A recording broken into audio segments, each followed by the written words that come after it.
Welcome to Fox 54 News at 6. I'm Kenesha Dees. It's been 735 days since October 7th between Israel and Hamas began on October 7th of 2023. Today, phase one of the newest ceasefire agreement came to fruition, the release of all remaining Israeli hostages. Israel saw the 20 remaining alive hostages return home to their families today, along with 4 others who died in captivity. 24 other dead hostages are expected to be returned as part of the ceasefire. In exchange, around 2,000 Palestinian prisoners were freed from Israel. Fox 54's Gabe Glassman spoke with one local rabbi who has his eyes on the long road ahead. Here in Huntsville, locals are keeping a very close eye on the events taking place in the Middle East on Monday. And one rabbi I spoke to says he's cautiously optimistic for the future. This following the first exchange taking place in Israel on Monday, seeing 20 living hostages returned home in exchange for around 2,000 Palestinian prisoners. Rabbi P.J. Schwartz with Temple B'nai Shalom in downtown Huntsville says it's the first time his congregation has taken a breath of fresh air in a long time. I remain cautiously hopeful because with any deal or any agreement or any situation, things can easily change. I am hopeful that we are now seeing a possibility towards peace where Israelis and Palestinians can live side by side. I am hopeful that the grip that Hamas has had within the Middle East is loosened, if not even eradicated. I like to think that right now we are at the beginning of a journey rather than the final frontier, so to speak. So I'm very cautiously hopeful for what's next. Rabbi Schwartz adds that the message now is to come back together as one. In Huntsville, Gabe Glassman, Fox 54 News. As part of the ceasefire agreement, Israeli military forces now have less than 24 hours to move back to a newly agreed upon border. We'll have more on this story tonight at 9. Here's a live look from Albertville. I would say a fantastic view. Don't see the sun setting in this frame, but we do see a beautiful crystal clear sky, no clouds in sight. I would imagine that the humidity is pretty low, probably expecting some cooler weather tonight. We'll find out from our Fox 54 Weather Impact Chief Meteorologist Jordan Dressman. Jordan, how's the rest of this evening looking? As a matter of fact, a lack of humidity does totally lead to some cooler air across the Tennessee Valley. And we saw a lot of that last night, early this morning. And we're going to see it to some extent tonight and then early tomorrow morning with the lack of humidity and the really nice clear sky transitioning into a cooler evening across the area. Beautiful evening out over the Parkway. We're just about 10 minutes away from sunset. Sun's going to set right around 6:12 or 6:13. Good news here as we look northbound on Memorial Parkway. The traffic does seem to be moving smoothly, and that's always a really good sign. Live look from the top of Montesano. Temperature sitting in the mid-70s, right around 75 degrees. Again, it's difficult to find much in the way of any cloud cover.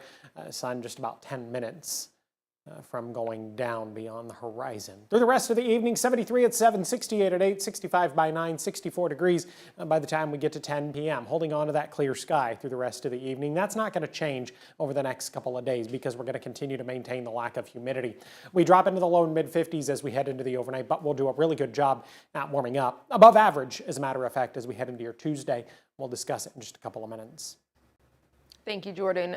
A man who escaped from a prison job site in Huntsville is once again back behind bars. 66-year-old Philip Deason was captured in Nashville today by the Metro Nashville Police Department. Deason escaped on September 30th while out on a work assignment here in the Rocket City. He's serving time for theft of property, which he was sentenced for back in 1999. A 25-year-old Tuscumbia man arrested Saturday night after officers say he was found in a car with a child. Littleville Department says officers responded around 11:45 p.m. to investigate a suspicious car on George Wallace Highway. They found this man, Keelan Morgan, in the car with a minor. Morgan was arrested and charged with sexual abuse and tampering with physical evidence, each carrying a $1,000 cash bond. A 17-year-old has been arrested after a shooting at Hilltop Terrace injured one person Friday. Huntsville police say officers responded Friday to the 2600 block of Hilltop Terrace. It's where they say they found a person suffering from a life-threatening gunshot wound. An investigation determined a 17-year-old fired the weapon. They were arrested and charged with assault. The victim still in the hospital and remains in critical condition. A tow truck driver a tow truck driver was injured Saturday night after being hit by a car while working along Memorial Parkway. According to Huntsville police, the tow truck driver was about to pull a car off the roadway when another car drove up on the bed of the wrecker, then came off and struck the driver. The driver of the tow truck was taken to the hospital with serious injuries, but is expected to be okay. If you do have any information, you're asked to call HPD. Two gates at Redstone Arsenal will have new hours beginning tomorrow. Gates 1 and 7 will close for inbound traffic at 1:30 p.m. After that, the gates will remain open for outbound traffic only. According to officials, commercial vehicles will need to use the far right lane of Gate 9 after 1 p.m. Redstone Arsenal says the new hours are due to effects from the government shutdown.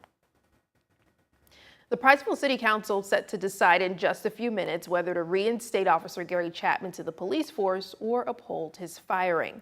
Several people with the city of Priceville, including the mayor and chief of police, are recommending Chapman's termination. They say he followed suspect Archie Hale for too long, well into Hartselle, failing to assess the danger of a chase that ended in 1 death and 5 injuries. But Chapman's attorney told FOX54 over the phone earlier today that Chapman had the discretion to follow Hale because no supervisor was on duty. He alleges that Chapman did everything to standard that night in September. You are to notify a supervisor who monitors their pursuit, and the supervisor may or may not call off the pursuit. In this instance, Gary notified the dispatcher to get in touch with a supervisor. None was on duty, so it was up to the pursuing vehicle, the number 1 officer there, to use his discretion on whether or not to continue the pursuit. Morrow says they'll be arguing tonight that Chapman followed department policy during the entire chase, with the city council meeting starting at 6:30, or in just a few minutes, we'll have more for you tonight at 9. If you live on Alpha Lane in Madison County, listen up. The Madison County Water Department is turning off your water tomorrow morning to help perform system improvements. The outage scheduled to begin at 8 a.m. and will last until around 2 p.m. while crews work to upgrade the local water system. Officials say service will be restored as quickly as possible once the work is completed. Take a look at this. A Florida man behind bars after a traffic stop led to a drug search in Priceville. Priceville police say they stopped a car on I-65 this morning, and this is what they found. A search of the car uncovered several kinds of drug paraphernalia and U.S. currency, all suggesting involvement in the sale and transport of narcotics, police say. Stephen Ramsey was arrested and taken to the Morgan County Jail. He's charged with trafficking dangerous drugs, unlawful possession of marijuana, and unlawful possession of drug paraphernalia, among other charges. He's held on a $135,300 bond. The owners of a bar and grill shut down by court order are now asking for support ahead of their next hearing. 708 Bar and Grill was shut down by the city of Huntsville, with court records alleging the spot had been the site of criminal investigations and concerns. Documents say the owners claim they didn't have the proper chance to dispute the allegations. The case will be back in the courtroom Wednesday at 9 in the morning. But Malcolm Gopher, who owns the restaurant, says he made an appearance at the most recent city council meeting and saying he believes the business is being targeted unfairly. Public nuisance? Who owns it? I want to know. Because if you can put the hammer down on me, I need you to put the hammer down on everybody. It ain't one hammer for me and another hammer for somebody else. It don't work like that. I thought we was in America, or as we spelling it with the KK and the K, because we're going to have to get real serious. The owners are now at today's District 1 Town Hall. That is happening. If you still want to attend, it's being held at the Richard Showers Rec Center. The University of Alabama Huntsville announced today that President Charles Carr will retire in May of next year. Carr spent more than 30 years in higher education, including 26 years at the University of Alabama as Dean of the College of Engineering. Carr joined UAH as interim president in November of 2021 and was named president of the university in September of 2022. In a statement, Carr said, quote, "Serving as president of UAH has been one of the greatest honors of my life," end quote. Columbus Day, we're back Italian. For other people, that exact same Columbus is offensive. Columbus Day, also recognized as Indigenous Peoples Day, has Americans split on how this holiday is observed, and we take a look at the history behind both. Back here in the Tennessee Valley, Huntsville residents in District 3, listen up. You have an opportunity to have a say in your community's future. Details ahead.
Today is a federal holiday, and many people across the country celebrated either Columbus Day or Indigenous Peoples Day. But this has left a sticky legacy.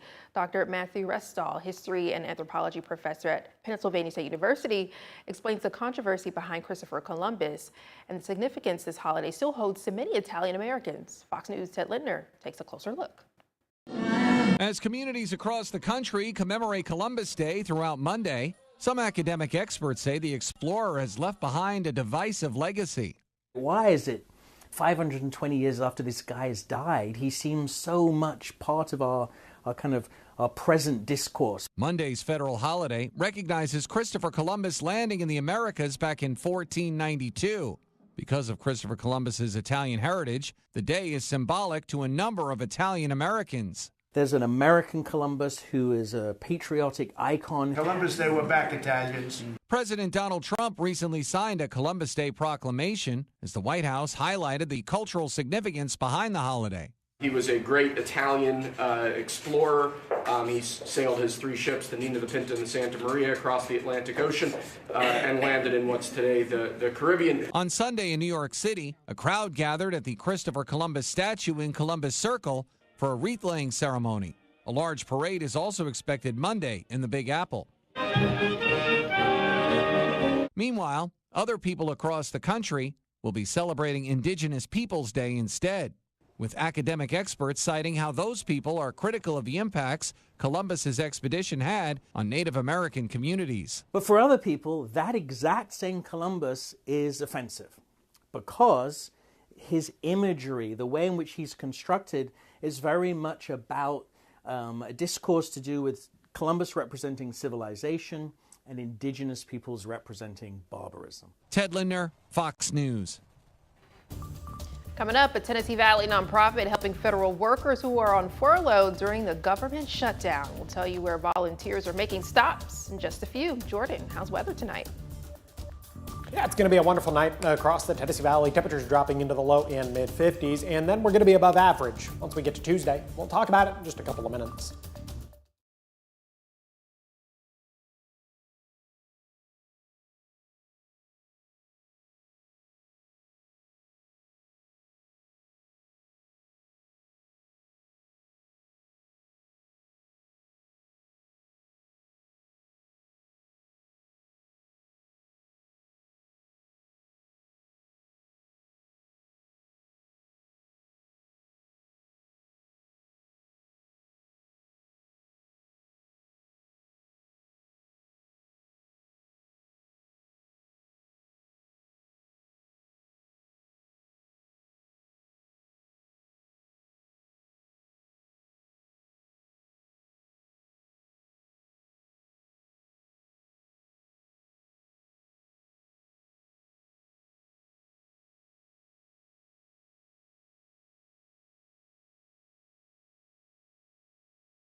As the federal government shutdown continues and financial strain deepens, One Gen Away is hosting a mobile pantry, giving free boxes of groceries to impacted workers and their families.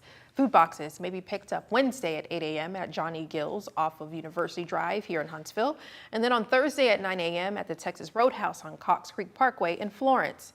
The free food box initiative will be open to any furloughed federal employee whose income is affected by the shutdown. You aren't required to show proof of employment to participate.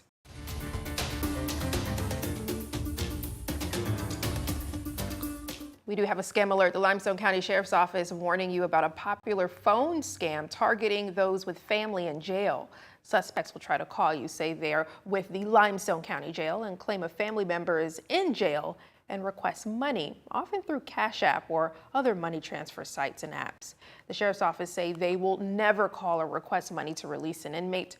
Some victims of the scam did have family in the Limestone County Jail, making the scam more convincing.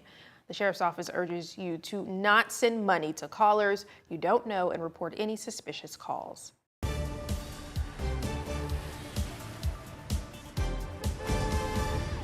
We do have a Fox 54 traffic impact alert for you. Lane closures on Big Cove Road begin tomorrow. Contractors working on Huntsville Utilities electric operations will close one lane from California Street to Covewood Drive to replace utility poles. Workers will be there to direct traffic during this project, which will be from 7 a.m. to 4 p.m. each day. The closure lasts through October 23rd. For more traffic impact alerts, go to fox54.com. Now, the Tennessee Valley's certified most accurate forecast from the Fox 54 Weather Impact Team. And here's a live look from atop Montesano, very peaceful and quiet. I would say today was also a good day to go hiking because, again, as we've mentioned countlessly, we didn't experience much humidity in a way. We've been talking about the lack of humidity and the ample sunshine. Yes. The other winter that allows for a good hike, and this is where the lack of rain comes into play here, the ground's definitely not muddy. Yes, it can get really slippery out there. Oh yeah, especially there on top of Montesano or Green Mountain if you go one of those two places.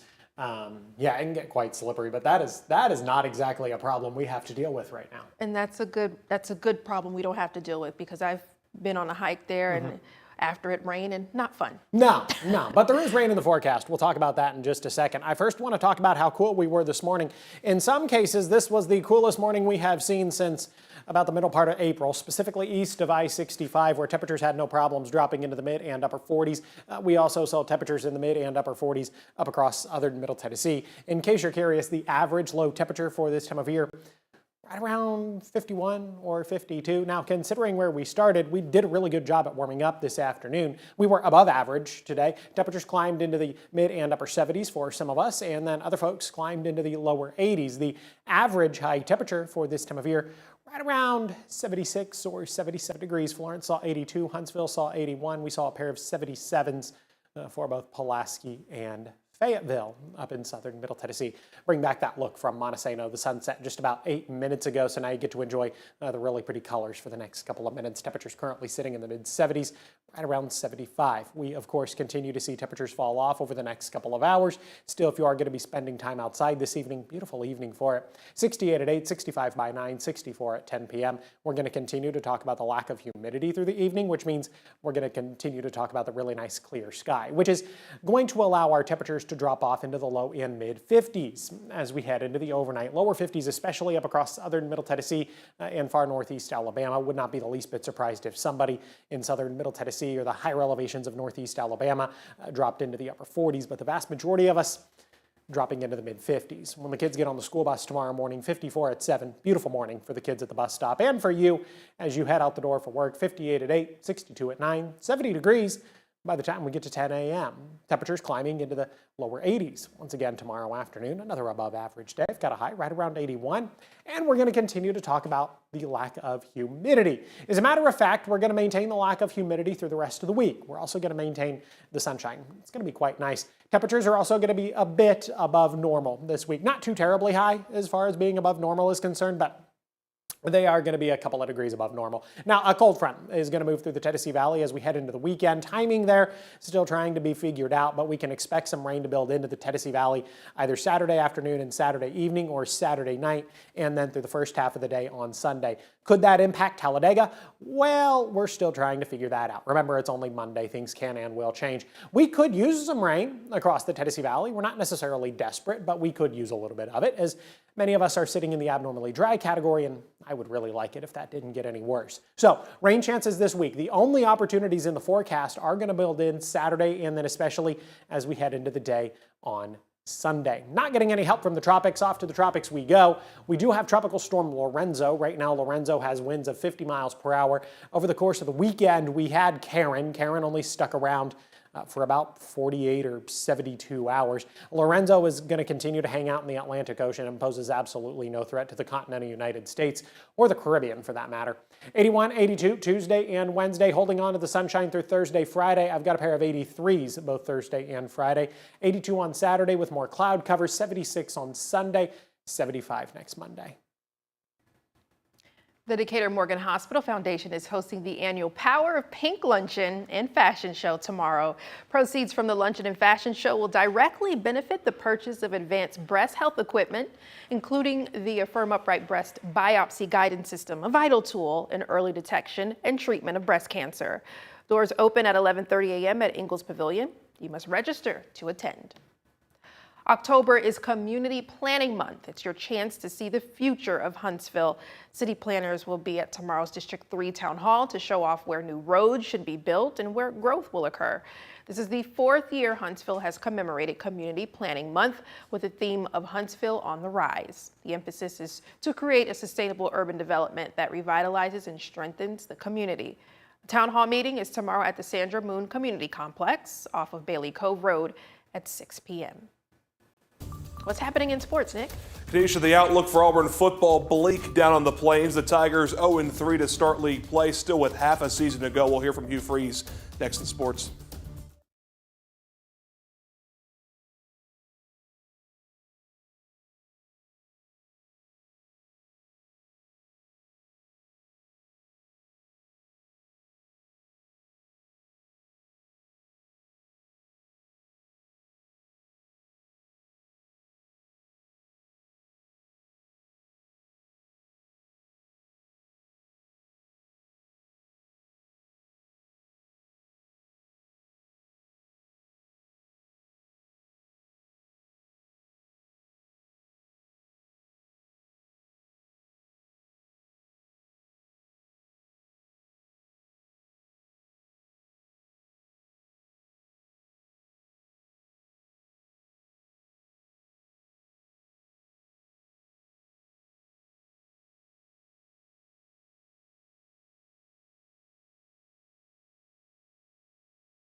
Fox 54 Sports is sponsored by Alpha Insurance.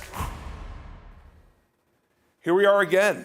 Auburn finds itself in a big game late and comes up short. Good evening and welcome to sports. This time it was Georgia, and for the second time in 3 years, the Tigers had a real shot to take out their Deep South's oldest rivalry dueling partner and they don't. Auburn was at the doorstep of taking a 17-0 lead into halftime, but instead a controversial called fumble at the goal line turned into a dramatic momentum swing, and the Tigers are now 0-3 in SEC play and are essentially out of any SEC championship game or playoff discussion. This close but no cigar stuff feels like a refrain throughout the Hugh Freeze era, and the head coach thinks reaching the metaphorical light at the end of the tunnel starts by looking within. I believe that's a locker room full of guys that are going to fight their tails off because they know how close they are and they know what it means to each other and to this place. And so how we respond will reveal that. And you've got to go through it. You can't go around it. There's no shortcut. And there's no easy games. There's no easy road. And the great thing is you get to find out a lot about yourself. Yeah, Freeze is right. The road, it's not easy. The Tigers' first chance to get right Saturday versus number 16 Missouri. Kickoff slated for 6:45. The game will be broadcast on the SEC network. And Huntsville's favorite NFL team has parted ways with its head coach after a 1-5 start to the regular season. The Titans announced the move this afternoon, firing Brian Callahan, who was the leader in Nashville for just 23 games. During that time, Tennessee went just 4-19 and was barely competitive. Senior offensive assistant Mike McCoy has been named the interim head coach. Now, McCoy was the head coach of the San Diego Chargers for 4 seasons. He got them to the playoffs in 2013. That's it for sports. Hope you join us at 9 and 10. Kanisha? Yes, thank you, Nick. Coming up on Fox 54 News at 9, hostages in Israel released. Local reaction from right here in the Rocket City. An officer involved in a deadly police chase now fighting for his job against the very city he worked for. He has an appeal tonight. We'll learn more from that. And the owner of a local bar is fighting back from closure, rallying the community at a town hall happening right now in Huntsville. We'll tell you more about it tonight at 9. And before we let you go, a Texas boy is alive thanks to quick thinking from his big sister after he started choking. You can see right there, gosh, just very compelling video. But police say the two were jumping on a trampoline when he started choking. Video shows the girl, Leah, performing abdominal thrust. And there it goes, she saved her brother.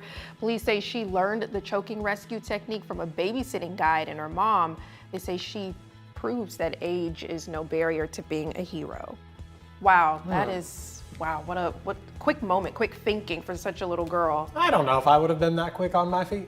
It's a good thing I didn't have any siblings counting on me because it may have not ended well. So we're good. I saw that video though last week, and it is still just as compelling. Can you imagine what the mom's reaction was when she saw the video for the first time? Because it was clearly they were like filming themselves.